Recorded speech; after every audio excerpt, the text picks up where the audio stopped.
Bismillahirrahmanirrahim. Assalamualaikum warahmatullahi wabarakatuh. Okey, jumpa lagi kita pada petang ni. Pelajaran sirah tahun 5. Ustazah Azia binti Ahmad. Hari ni tarikh 19 bulan 2 2021. Okey, kita sambung pelajaran kita tapi masih di dalam bab yang pertama. Bab yang pertama, pelajaran yang pertama,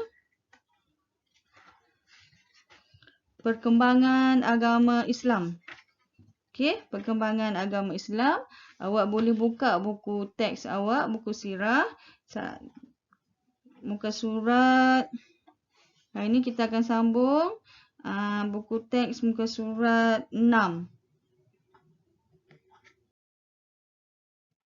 Okey, tajuk pada petang ni beriman kepada Nabi dan Rasul. Sebelum tu kita kena tahu dululah maksud beriman kepada Nabi itu, kepada Rasul. Okey, ini secara ringkas. Okey, yang pertama, beriman kepada Rasul adalah rukun iman yang keempat. Okey. Yang kedua, kita kena ingat, setiap Muslim wajib beriman kepada 25 orang Rasul yang disebut dalam Al-Quran. Okey. Yang ketiga, setiap Rasul adalah Nabi, tetapi bukan semua Nabi itu Rasul. Okey, kita buat huraian sikit. Okey, rukun iman yang keempat, beriman kepada Rasul.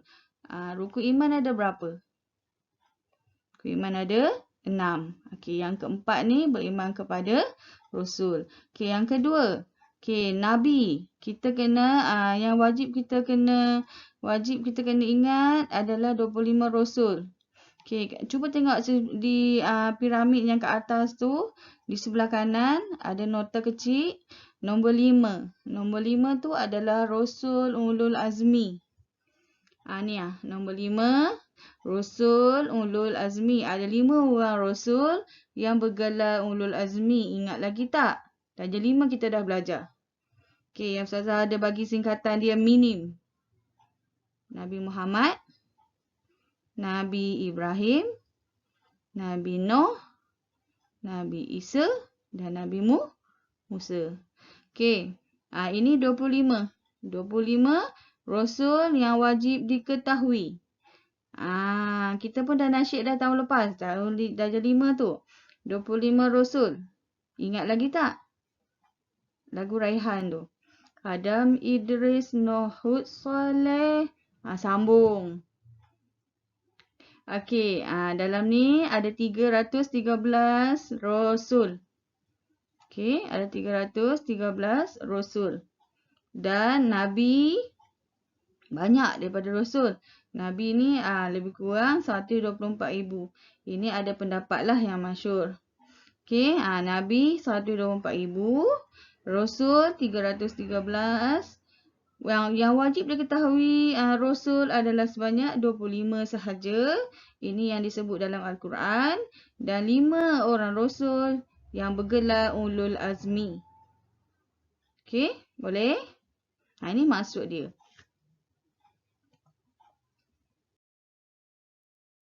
Okey, seterusnya kita tengok perbezaan Nabi dan Rasul. Ini pun kita dah belajar. Saya nak buat ulang kaji sahaja dengan awak. Kita tengok Nabi. Apa arti Nabi? Lelaki yang dipilih oleh Allah Ta'ala. Dikurniakan wahyu kepadanya untuk amalan dirinya sendiri. Tetapi tidak diperintahkan menyampaikan risalah kepada orang lain.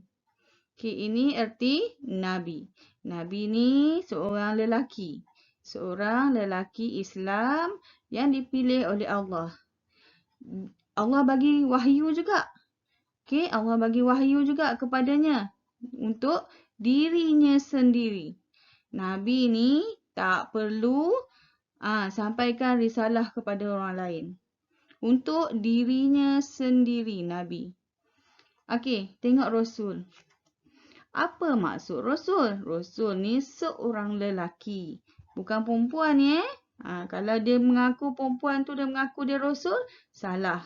Okey, itu ajaran sesat.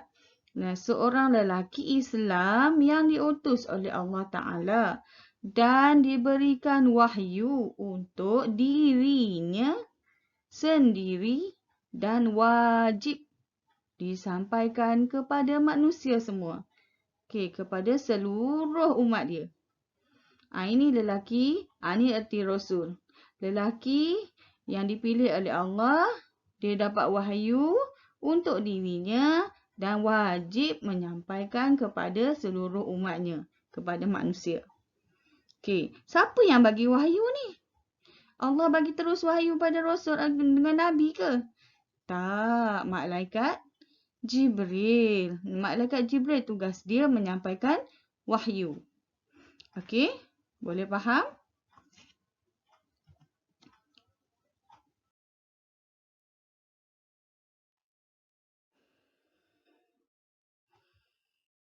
Okey, seterusnya Al-Quran. Apa Al-Quran ni? Al-Quran ni adalah kitab Allah. Okey, kitab Allah. Allah mengurniakan Al-Quran yang diturunkan kepada Rasulullah SAW secara beransur-ansur selama 23 tahun. Lama Al-Quran turun secara sikit-sikit sampai 23 tahun. Okey. Peristiwa nuzul Al-Quran telah berlaku pada malam Jumaat 17 Ramadan 41 tahun keputeraan Rasulullah sallallahu alaihi wasallam. Okey, sebelum tu saudara terlupa yang tengah ni Al-Quran adalah pelengkap dan penyempurnaan risalah Allah dari kitab-kitab yang terdahulu seperti Taurat, Zabur dan Injil. Okey, bila Al-Quran turun, maksudnya Al-Quran ni dah lengkap semua isi kandungan dia. Jadi kita tak perlulah rujuk kepada Taurat, Zabur dan Injil. Ini adalah 3 kitab lama yang diturunkan kepada Nabi. Nabi apa? Kalau Taurat, Nabi Musa. Kalau Zabur, Daud. Injil, Nabi Isa. Al-Quran, Nabi Muhammad sallallahu alaihi wasallam. Okey, ni kita dah baca. Okey, jangan tengok di bawah. Permulaan zaman jahiliah yang diseliputi kegelapan dengan disinari cahaya keimanan dan kebenaran Islam. Okey, bila Al-Quran ni diturunkan, maksudnya zaman jahiliah dah terang. Maksudnya zaman jahiliah tu dah tak ada dah zaman-zaman gelap dia. Okey, boleh faham tak? Okey, awak boleh baca lagi dalam buku teks awak muka surat 6. Okey. Umat yang hidup bertuhankan hawa nafsu akan berubah kepada bertuhankan Allah Ta'ala. Ini zaman jahiliah. Okey, zaman jahiliah, zaman gelap ni maksudnya dia ikut hawa nafsu dia. Tapi bila Islam lahir di kota Mekah, jadi berubah kepada percaya kepada Allah yang Maha Esa.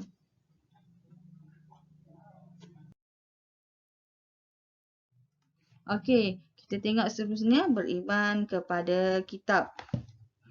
Okey. Kitab Allah Ta'ala adalah wahyu. Kitab Allah Ta'ala adalah wahyu yang diturunkan kepada Nabi dan Rasul melalui malaikat Jibril untuk membimbing manusia pada jalan yang benar. Berbanding dengan Nabi Muhammad SAW yang dikurniakan mukjizat yang azim iaitu Al-Quran yang boleh melemahkan penentang Islam yang sombong dan menyakitkan manusia dengan akal apabila meneliti ayat-ayat Al-Quran. Okey, ini adalah kitab yang Allah turunkan kepada nabi-nabi, kepada nabi dan rasul yang Allah pilih. Okey, kita tengok yang pertama, kitab Taurat. Kitab suci yang pertama, kitab Taurat. Kita baca penerangan dia. Ada 4 penerangan di sini. Diturunkan kepada Nabi Musa alaihissalam. Okey, Nabi Musa alaihissalam. Yang kedua, kitab Taurat ni diturunkan dalam bahasa Ibrani atau apa tu? Hebrew. Okey, yang ketiga. Diturunkan kepada kaum Bani Israel atau kaum Yahudi. Kitab Taurat ni dia turun dekat kaum tertentu je. Satu kaum saja Bani Israel. Ataupun nama dia kaum Yahudi. Okey, yang ketiga, kitab Taurat isi kandungan adalah pengajaran dan bimbingan. Dalam kitab Taurat ni dia ada pengajaran dan bimbingan. Okey, tengok yang kedua, kitab Zabur. Kitab yang kedua adalah kitab Zabur, diturunkan kepada Nabi Daud alaihi salam. Yang kedua, kitab Zabur diturunkan dalam bahasa Syriani. Bahasa Syriani. Yang ketiga, kitab Zabur diturunkan kepada kaum Bani Israel atau kaum Yahudi. Sama kan? Senang ingat. Kitab Taurat, kitab Zabur ni sama. Kaum yang sama. Bani Israel ataupun kaum Yahudi. Kitab Zabur isi kandungan adalah kata-kata hikmah dan nasihat. Beza dengan atas. Okey, kitab Zabur, kata-kata hikmah dan nasihat. Okey, tengok yang ketiga, kitab Injil. Kitab Injil untuk diturunkan kepada Nabi Isa alaihissalam. Kitab Injil diturunkan dalam bahasa Ibrani atau Hebrew. Sama dengan bahasa kitab Taurat. Okey, kitab Injil diturunkan kepada kaum Bani Israel atau kaum Yahudi. Sama tak tiga-tiga? Tiga-tiga kitab ni adalah sama untuk kaum Bani Israel. Kitab Zabur Bani Israel, kitab Taurat Bani Israel dan kaum Yahudi. Kaum Yahudi, kitab Injil pun kaum Yahudi. Isi kandungan kitab Injil ni apa? Ada hukum-hukum yang khusus dan terbatas kepada Bani Israel sahaja. Okey, kitab Injil untuk Bani Israel, dia kandungan dalam kitab tu ada hukum-hukum yang khusus. Hukum apa? Hukum macam-macam hukum lah. Ada mengenai pertanyaan, ada hukum dia. Okey, kita tengok yang keempat. Kitab Al-Quran. Semua baca kitab Quran kan? Okey, kita tengok kitab Al-Quran ni diturunkan kepada Nabi Muhammad sallallahu alaihi wasallam. Nabi kita lah. Okey, yang kedua, kitab Al-Quran diturunkan dalam bahasa Arab. Yang awak belajar bahasa Arab tu, tu bahasa Al-Quran. Okay, yang ketiga, kitab Al-Quran diturunkan kepada bangsa Arab dan seluruh umat manusia sehingga kiamat. Okey, semualah. Kita pun samalah. Bangsa Melayu pun kena kitab Al-Quran juga.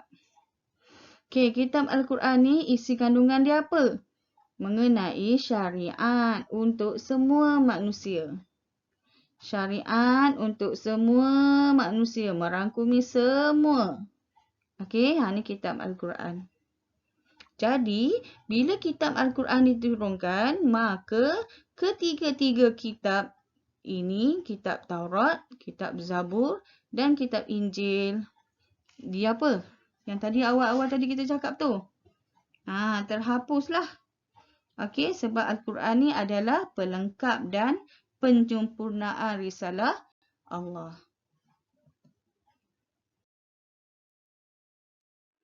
Okey, beralih kita kepada beriman kepada hari akhirat. Tadi kita beriman kepada Rasul, beriman kepada kitab. Sekarang ni beriman kepada hari akhirat. Muka surat 8 dalam buku teks. Okey, awak boleh bacalah dalam buku teks tu ada panjang. Ni Ustazah ringkaskan dia. Maksud hari akhirat ialah hari kemusnahan. Okey, ataupun hari kehancuran alam ini. Okey, maksud hari akhirat, hari kemusnahan atau hari kehancuran alam ini. Okey. Kepercayaan kepada hari akhirat membuatkan manusia lebih rajin beribadah dan berusaha menjauhkan diri daripada melakukan maksiat. Wajib tak kita beriman kepada hari akhirat? Wajib sebab dia adalah rukun iman. Okey, ini adalah kat sini ada 5 nama-nama hari akhirat. Sebenarnya ada banyak lagi nama-nama hari akhirat. Okey, saya bagi ada 5 je. Hari perhitungan, Yaumul Hisab. Hari perhimpunan, Yaumul Hash. Hari pembalasan, Yaumul Jaza. Yaumul Akhirah, hari akhir dunia. Dan Yaumul Ba'ts, hari kebangkitan. Ada 5 kat sini saya bagi. Sebenarnya ada banyak lagi lah. Nanti awak cari.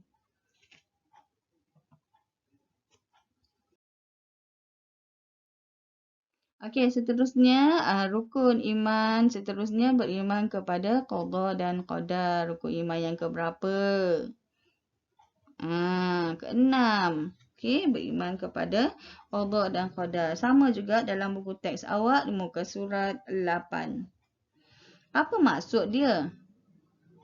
Apa maksud qada dan qadar ni? Okey, maksud qada dan qadar ni ialah kita percaya dan yakin bahawa setiap apa yang berlaku telah ditentukan oleh Allah Ta'ala sejak azali lagi. Okey, wajib percaya dan yakin bahawa setiap apa yang berlaku telah ditentukan oleh Allah Ta'ala sejak azali lagi. Okey, umat Islam wajib beriman dengan qada dan qadar. Sama ada takdir yang baik atau takdir yang buruk. Kena yakin dan percaya kepada qada dan qadar.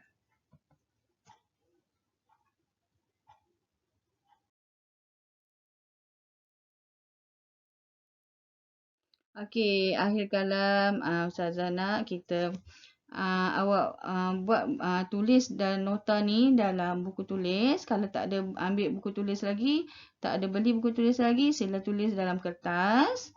Okey, ambil nota semua. Dan hari ni kita belajar apa? Beriman kepada Nabi dan Rasul. Beriman kepada kitab. Beriman kepada hari kiamat. Dan beriman kepada qada dan qadar. Okey, maka habislah pelajaran kita pada hari ini mengenai akidah perkembangan agama Islam Okey. Okey, boleh. Ni dari segi akidah ada semua 6. Jadi kita dah belajar beriman kepada Allah, beriman kepada malaikat, beriman kepada Rasul, beriman kepada kitab, beriman kepada hari kiamat dan beriman kepada qada dan qadar.